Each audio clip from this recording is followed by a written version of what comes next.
Gara-gara menu yang satu ini aku selalu kebanjiran orderan. Lucu, enak, mekar rasanya, dan juga ini bikinnya super gampang pakai metode all in one aja. Mixernya harus benar-benar sampai mengembang, kurang lebih 20-30 menit ya. Sesuaikan mixer masing-masing. Aku pakai hand mixer Idealife tipe IL221B, harganya terjangkau, nggak boros listrik. Terus aku bagi dua, yang satu pakai pasta stroberi, yang satu biarkan original dituang. Ini yang paling banyak yang merahnya ya. Terus kita kasih motif sesuai selera. Aku pakai motif stroberi aja.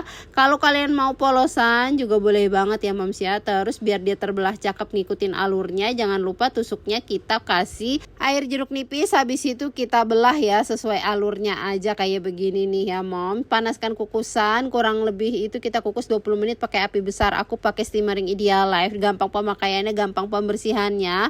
Ini juga bisa kalian dapatkan di Shopee ya. Shopee-nya Idealife semua cookware di video aku beli di Idealife, kalian bisa banget kalau mau samaan cek Instagramnya. Yuk cobain bikin juga moms di rumah.